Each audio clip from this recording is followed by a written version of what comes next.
Hello and welcome to another episode of BZG's Quick Reviews. My name is Barrett Courtney. As always, I am your host. And here joined with me are my great co-hosts and even better friends, the bisexist from Texas, Henry Montiero. What's up, Henry? How you doing today? Beefaroni. And in between us is my favorite chunky punk, Ricky Baldazan. What's up, Ricky? How you doing today? Hi.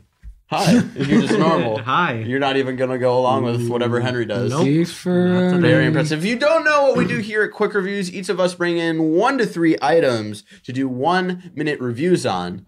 And today we're going to start with Henry. Yeah. Henry, you brought in 3 items, I believe. Mm-hmm.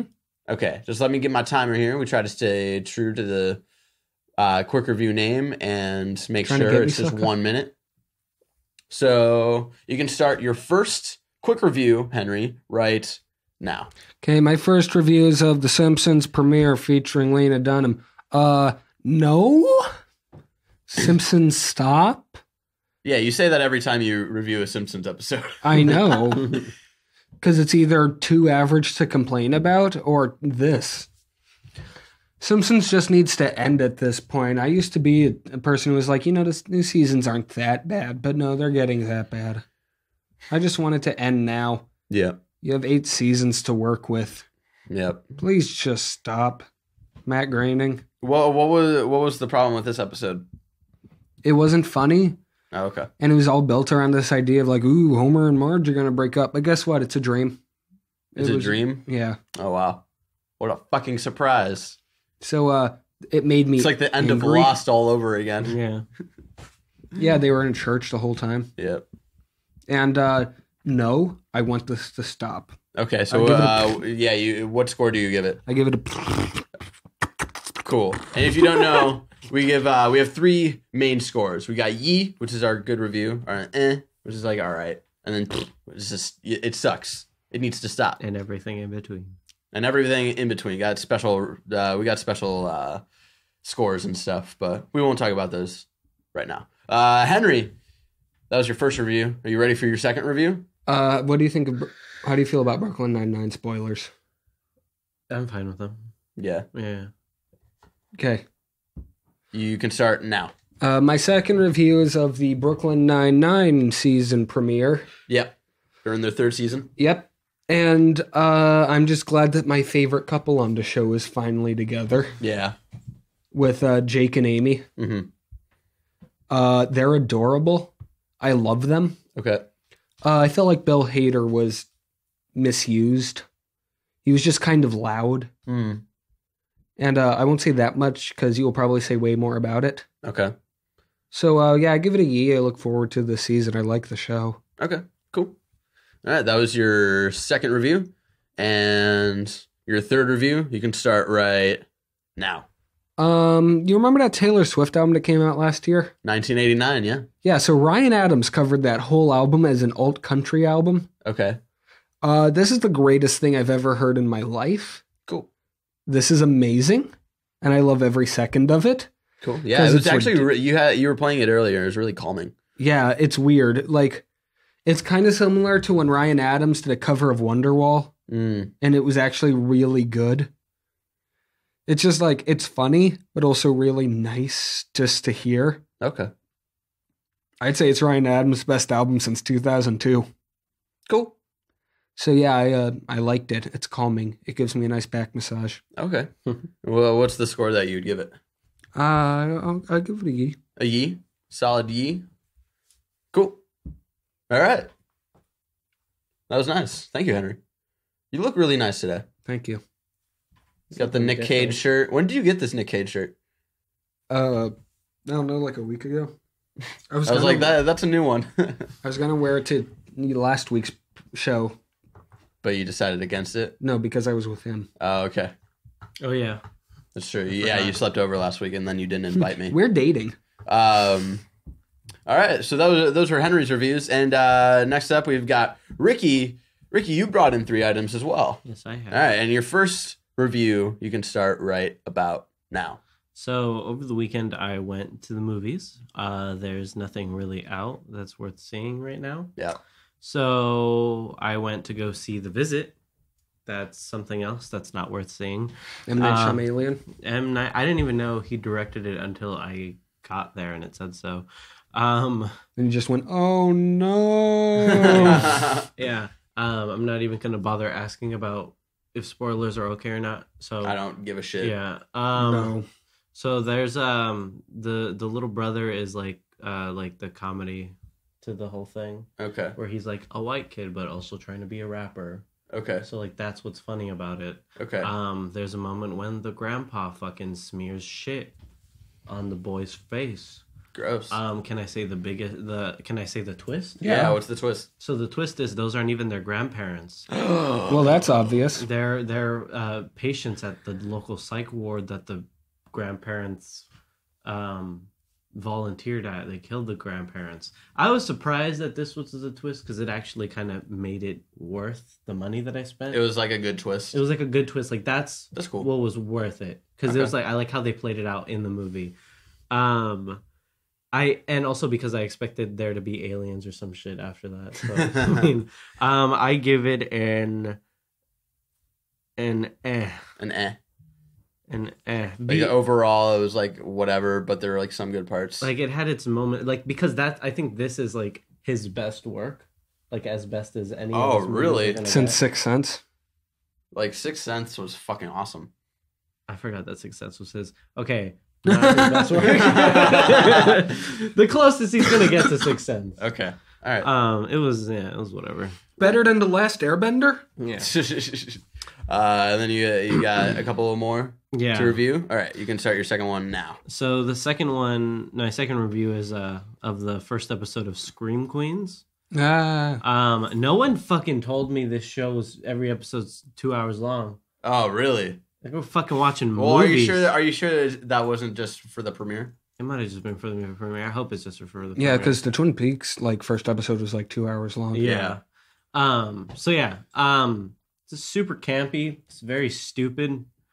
It's like that pop song you were showing us about how to make a pop song where they're trying to make fun of it, but everyone in this is that's what you are. Yeah. That's how you are. Yeah. In everything. Yeah. This is stupid. You promote this kind of stupid shit. Fire, all the time. desire, and higher. There's a deaf girl who loves Taylor Swift, and her name is literally Deaf Taylor Swift. It's very uncreative. This is another thing with a nice little twist to it, but not enough. What's a twist? Great. Yeah. I give Scream Queens a yeah. All right. So it's Cabin in the Woods, but without the cleverness. Bingo. Cool. That's exactly what it is. All Put right. that on the box. And then you got one more review for us today. You can start that right now. So my third one is the Netflix movie Keith Richards Under the Influence. And it's just a documentary of the Scarecrow of him and somewhat his career through the Stones, but also mostly about his solo career and what he went through trying to pursue that. And his musical influences, obviously a lot of blues. Yeah, there's the first part of it is blues. The second part is country, and the third part is somewhat reggae, and also closing off the story. It's really nice. I really love this movie, and I recommend it to anyone who gives a shit about the Rolling Stones and or Keith Richards. Cool. And kind of it takes away from that aspect and the whole idea of Keith Richards all he does is smoke and drink, he's this party animal. It kind of shows you how he actually is and how much he actually loves music and what he does. Okay. I give it the strongest fuck ye. Oh wow. Yeah. Cool. Fuck ye. First one this week. Mm-hmm. Cool. I should watch this. Yeah. I didn't know it was on Netflix. I should check it out. Yeah, I should have known since you were able to watch it. I was like, it's got to be on one of those things. I think it's a Netflix original. Oh, okay. I think they made it. Yeah, one of those Netflix original documentaries. Yeah.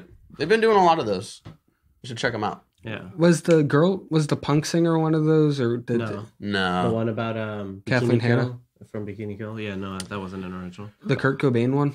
I think that one no, that one wasn't either. No. So yeah, would you say that Keith Richards Under the Influence is a good documentary to Netflix and chill to? Yes. Nothing gets your girl moist like watching Keith Richards. Yes, because if you watch it and you don't enjoy listening to Keith Richards talk, no, just get your hands away. Away from it. Yeah. if you don't enjoy listening to Keith Richards talk about music or anything, it's great to Netflix and chill to some blues. All right. Cool. And later some reggae. And those were your quick reviews this week. Yep. And then we'll go on to me. I've got 3. Me. It's all about me. I mean, I run the fucking show. You do. So bitch. It's kind of true. Yeah. In fact, not kind of. Very much. It's very much true. Yeah, it's kind of funny. Shut the fuck up. At least until I get the stocks. Well, you know, I bring everything together. I'm the producer. You know, I edit. What are your quick reviews? So I brought in 3 as well. My first is of Brooklyn Nine-Nine, the season premiere for season 3. I liked it. I thought the whole getting Amy and Jake together was a smart move. It avoided the whole Ross and Rachel thing, unless they somehow fucking break up in the next episode. I really because the whole Ross and Rachel effect is, it's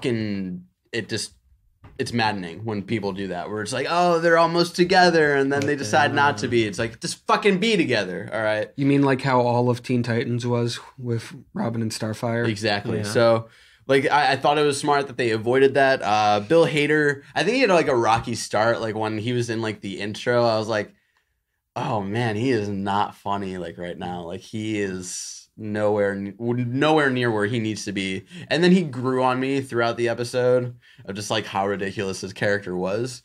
So it's like, it was sort of like an obnoxious, like it was sort of like the Will Ferrell cameo in The Office. Yeah, that's what I was but he literally, Bill Hader dies at the end of this episode, and then the douchebag, the Vulture Still comes hot. In, and he's their new captain. If you don't know who the Vulture is, he's the douchebag ex-boyfriend from 30 Rock who calls Liz Lemon dummy. Sup, dummy?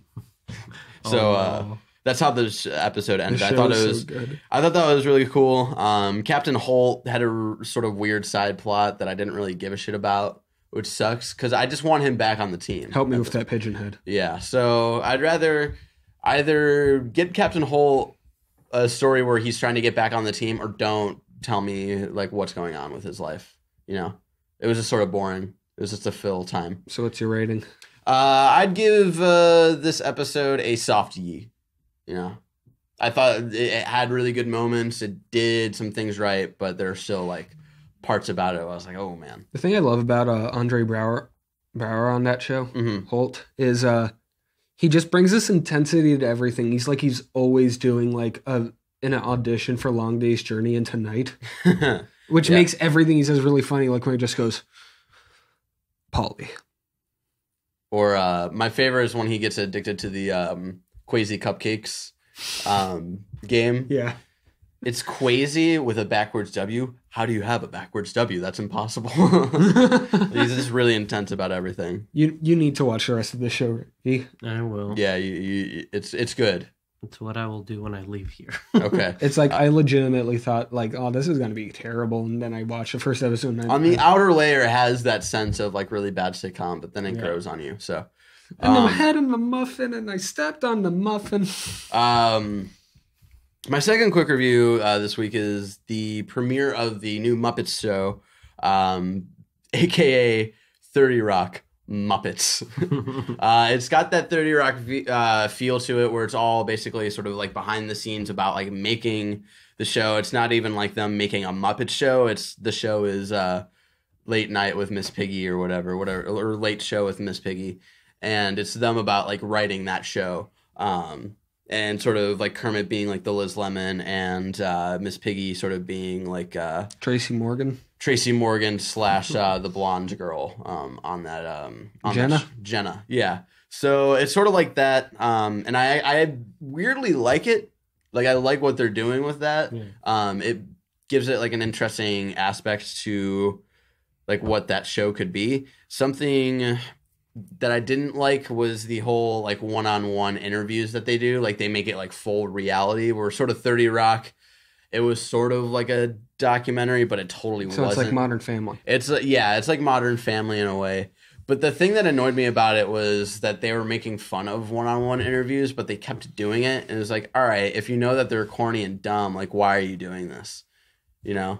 I give you 3 episodes until they make a frog in your throat joke. It's also weird that, like, it's sort of like a nighttime comedy show now to, like, hear a lot of sexual innuendos in a Muppet show now.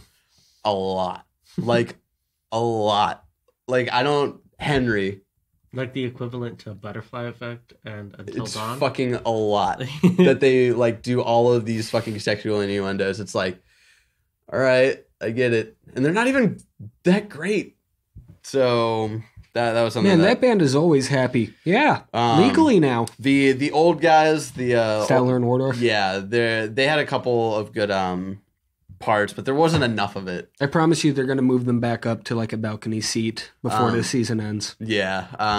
Because they're in like the front row. It just looks weird. Yeah. And then at no point did Fozzie Bear say Waka Waka, which pissed me off. What? So just based on that, I give this the score of this episode an eh. There was no Waka Waka? There was no Waka Waka. Waka Waka! He had like a stand-up bit too. Like he warms up like the Miss Piggy audience by like doing a stand-up bit, and at no point did he say Waka Waka. Yeah. Oh, did you rated Brooklyn Nine-Nine, right? Yeah. Yeah, I gave it a softie. Okay, yeah. Right. It's okay.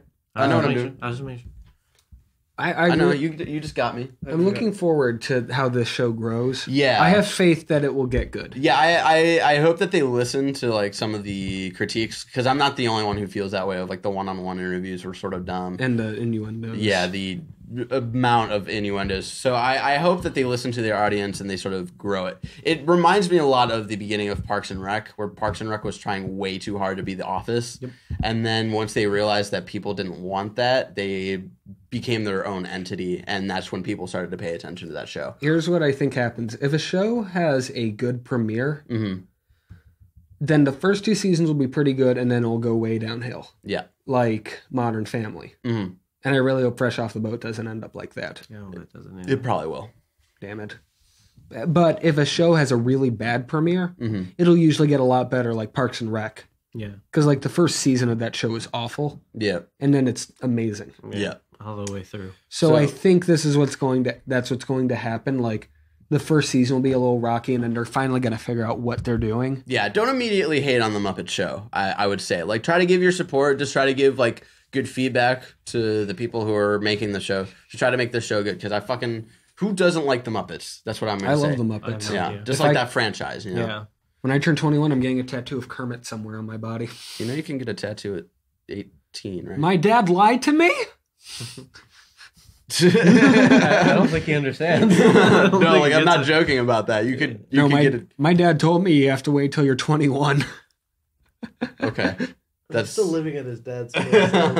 So I mean, yeah. That's true. And my last review is the new episode of Fresh Off the Boat. Fresh Off the Boat. The season premiere of that. It was a little underwhelming. There were funny moments. I think the problem, and I think the thing they don't see anymore, is that what makes the show good are the little brothers, and they don't give them enough to work with. Yep. Like the little brothers were sort of just pushed aside, and it was like it was an episode about the parents, which are sort of the least interesting aspect of the show. They're still funny when they have like their moments, but that's what it's like Family Guy, and when they have like a Meg episode, you're like, I don't give a fuck about Meg. Yeah. That's what it was sort of like. There were funny moments of like they're on like vacation, and the parents want to argue, and they tell the boys to go to their rooms, and the boys like zip themselves up in like their sleeping bags. Like there are moments. I will give that. But yeah, there wasn't that much work for the kids. My favorite character on that show is the grandma. The grandma. Oh yeah, the grandma got dreads, which was hella funny. My little white raisins. Just looking at all the white women sunbathing. Like, burn my little white raisins. And then she got to like go on like the rides and stuff without the kids, and she was having a great time. Yeah, she's really funny. Yeah, I'll give this episode an eh. That's my score of it. It had a really rocky start, which is disappointing because I think the first season was awesome. So it already might be suffering from that, like starting off too strong and then. Biggest problem with this episode? At no point did it take place at Cattleman's Ranch. And that was this week's episode of Quick Reviews. Again, each of us brings in 1 to 3 items to do a quick review, a 1-minute review on. And thank you so much for joining us. Again, if you want us to quick review anything, you can, of course, tweet suggestions at us at baiazonagamers. You can tweet me personally at Benandler You can tweet Henry at Henrysaurus, and you can tweet Ricky at Baldazon96. And if you don't have Twitter, but you still want to suggest things for us for the show, you can always email us at baiazonagamers@gmail.com. If you have any technical questions about how we sound so beautiful, how we look amazing, you can always tweet at our tech guy at 7Morris, but the O in Morris is a 0. You can check it in the description down below. So yeah, thank you so much again for joining us. And until next week's episode of Quick Reviews, have a great day full of quick reviews and Cattleman's Ranch. Cattleman's Ranch. Cattleman's Ranch.